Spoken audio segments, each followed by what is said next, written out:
In a post, Musk said the spending bill was crazy and said, quote, "We live in a one-party country, the Porky Pig Party. Time for a new political party that actually cares about the people."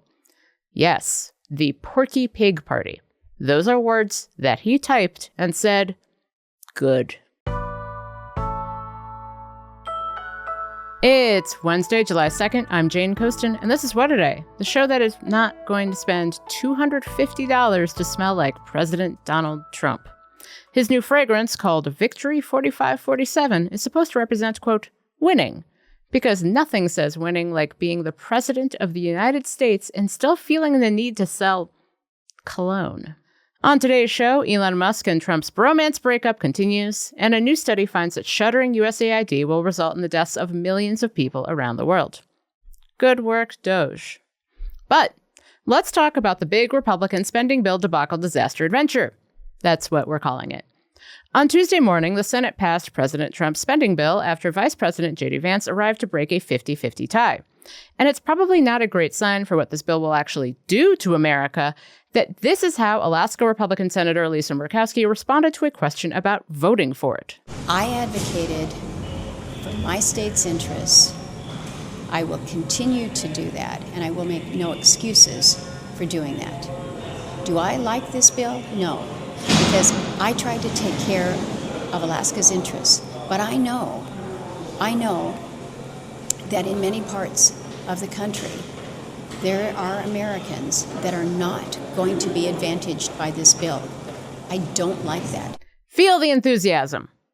I mean, she's not exactly wrong to be less than jazzed. The Senate version of the alleged big, beautiful bill cuts Medicaid by billions and would push millions of people off their health care.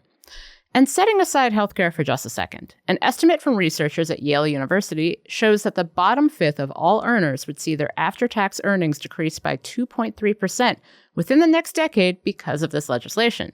But the top earners will benefit from tax cuts, and immigration and customs enforcement will get billions of dollars in new funding. Populism. Can you feel it? But funnily enough, the Senate version is still not good enough for fiscal hawks who loved the House version. And now that the bill is headed back to the House, Speaker Mike Johnson can only lose 3 members and still pass the bill by a party line vote. And he already has fiscal hardliners like Texas Representative Chip Roy, libertarian leaners like Kentucky Representative Thomas Massie, and weirdo gadflies like Tennessee Representative Andy Ogles complaining about the changes the Senate made to the House bill. And all of this needs to get settled by Trump's self-imposed deadline of Friday. So, to talk more about the big Republican spending bill debacle disaster adventure, I spoke with Nicholas Wu. He's a congressional reporter for Politico. Nicholas, welcome back to What A Day. Thanks so much for having me. The Senate passed President Donald Trump's big, beautiful bill by the skin of its teeth after Vice President JD Vance broke the 50-50 tie. Top line level, what's in it and what's been cut out? In many ways, kind of the basic contours of the bill are still there. This still extends many of the 2017 tax cuts. It still ends up cutting Medicaid. It still pluses up defense spending and border enforcement. But the difference between the House and the Senate bill comes down to a lot of ways in how some of the Medicaid scheme is coming back over here. And that's why we're seeing some resistance from Hill Republicans about, taking this back in the House. Some conservatives actually wanted it to, cut even more federal spending. And so you have folks like Chip Roy, Ralph Norman, other Freedom Caucus members threatening to vote against it on the floor. So what happens now? It goes back to the House and they fight about it for some more until we get to a vote maybe today? Yeah, so right now, House Republican leadership has scheduled the House to come back in this morning, and there's no time officially yet for a vote, but we're expecting them to first try to take up the rule, the procedural motion for the bill, and then the bill itself. But the question is whether they'll have the votes to do that. You have some folks who are no's no matter what, like Thomas Massie.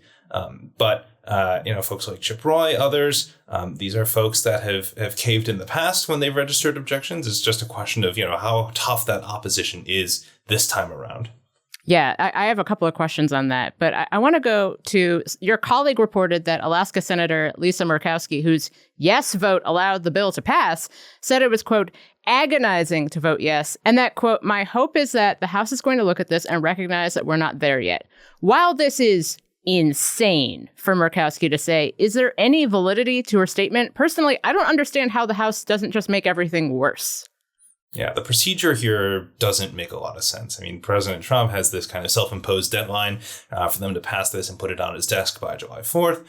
The Senate is already gone after they pass this. They're clearly trying to push this back over to the House and, say take it or leave it.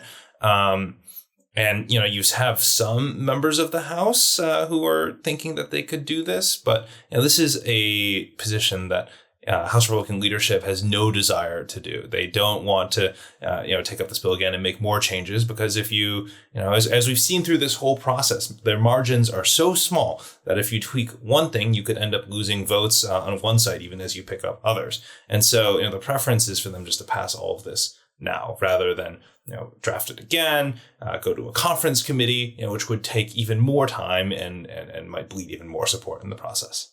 Here's my question on that. The House version of this bill sucked, and the Senate version sucks in a different way.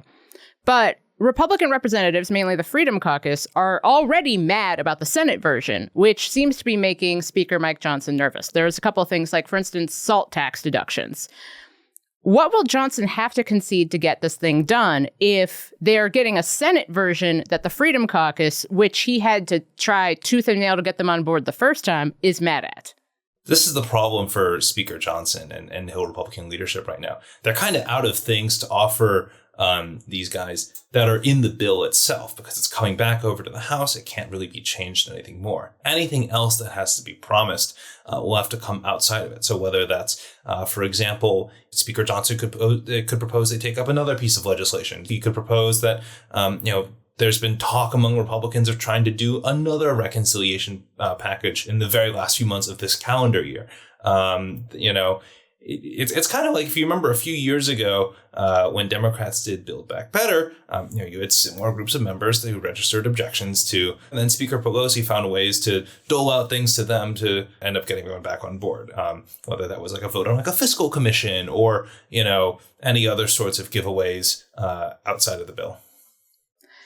Who do you think will be Speaker Johnson's biggest problem child or children as this nonsense wagon trudges its way back through the House?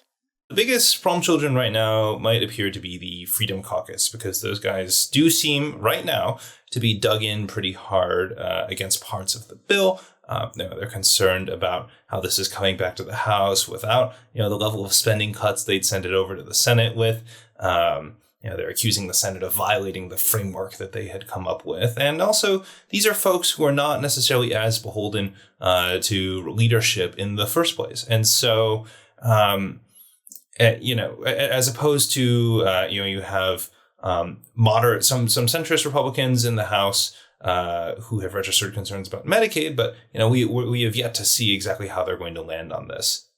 All in all, will Congress make their self-imposed July 4th deadline, which I'd like to remind our listeners is 2 days away?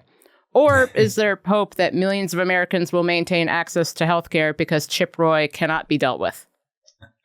Well, the odds are that Republicans are going to find a way to make this work within their conference. I mean, the question for them is just, what concessions will they have to give out to hardliners? How dug in will these guys be? And Hill Republicans seem really determined to pass this, whether, it's during the day, Wednesday, or if it ends up being at like some early hour of the morning, with the pressure of President Trump on them, the time pressure of this that they've imposed on themselves. The odds seem to be that they would be able to get this over the finish line. Yeah, I wanted to know, what consequences can congressional Republicans expect from Trump if they don't, as White House Press Secretary Caroline Leavitt put it Monday, stay tough and unified? Because it seems like he is absolutely down to primary anyone, but he's also threatening to primary people like Thomas Massie, who doesn't seem very worried about that. Yeah, Massie seems entirely nonplussed about any threat of a primary challenger. And besides, when you have Elon Musk tweeting that he could support Massey. I mean, the financial part of a primary challenge perhaps might be a little less daunting for him.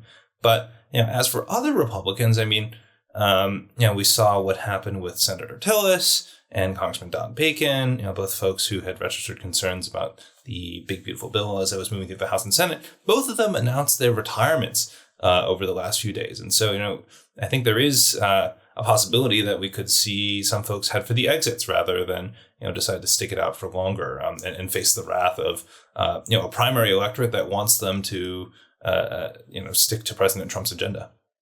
Nicholas, thank you so much for joining me. Thanks so much, Jane.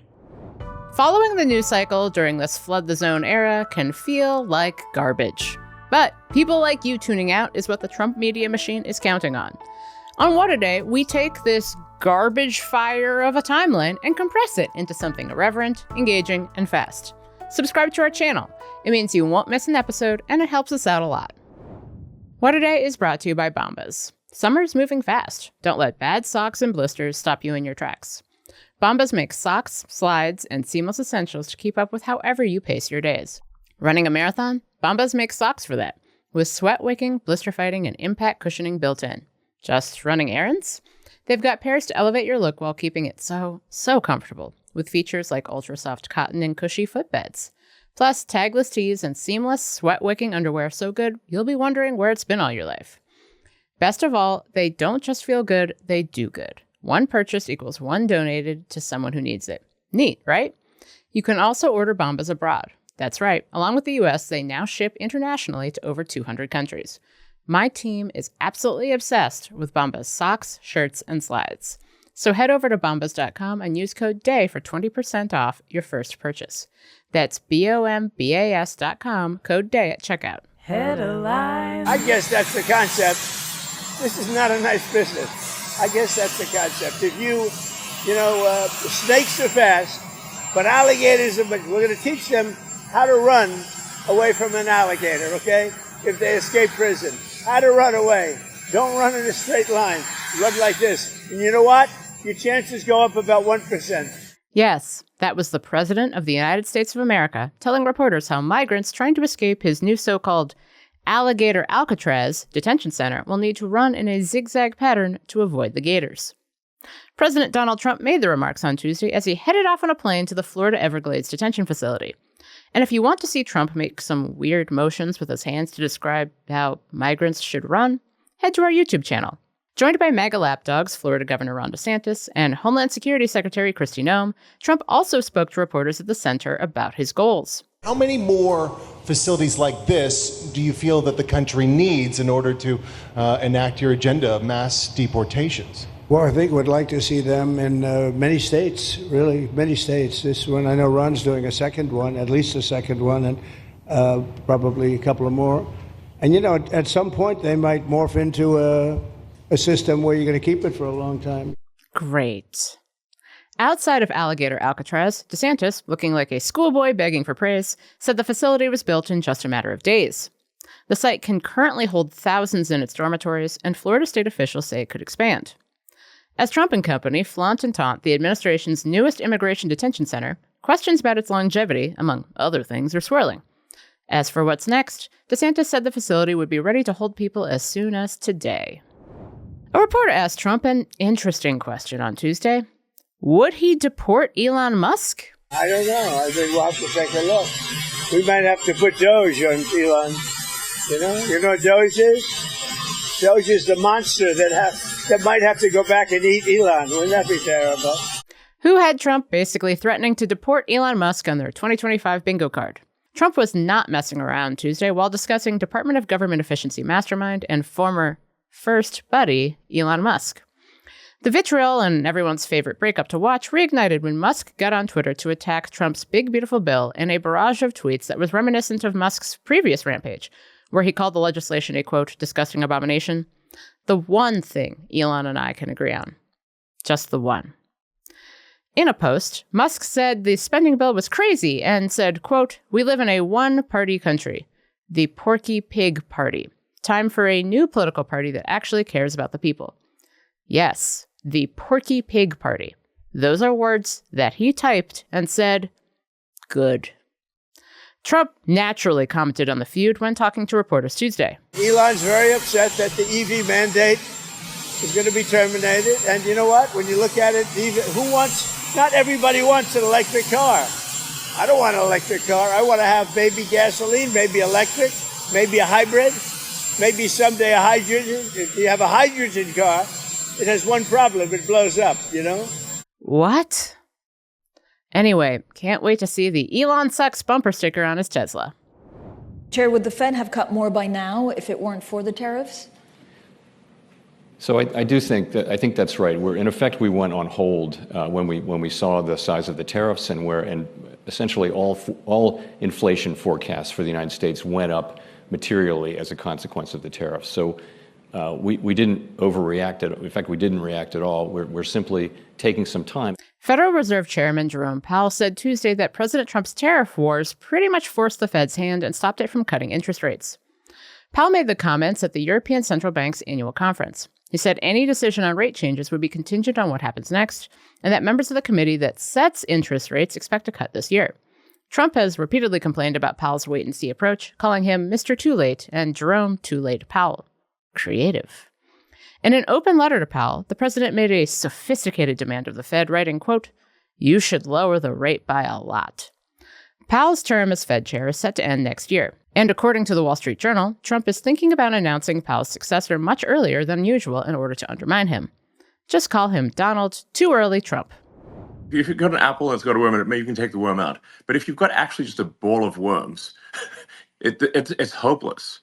And USAID is a ball of worms. Mm-hmm. There is no apple. And when there is no apple, you've just got to basically get rid of the whole thing. That was Elon Musk speaking during a February Twitter Spaces conversation about the United States Agency for International Development, or USAID. But a study published Monday said the Trump administration's huge cuts to the agency could result in over 14 million deaths in the next 5 years. The study was published in the medical journal, The Lancet. It estimates that over the past 2 decades, USAID's programs have prevented more than 91 million deaths worldwide. Monday was USAID's final day as an independent agency. Earlier this year, President Donald Trump and Elon Musk's Department of Government Efficiency began gutting USAID and putting what remains under the State Department. In the process, they got rid of thousands of employees and axed over 80% of the agency's programs. And that's the news. That's all for today. If you like the show, make sure you subscribe, leave a review, call your Republican representatives right now at 202-224-3121 and tell your friends to listen. And if you're into reading, and not just about how seriously, once again, you can call your Republican members of Congress and tell them that this bill is absolute trash. Like me. What A Day is also a nightly newsletter.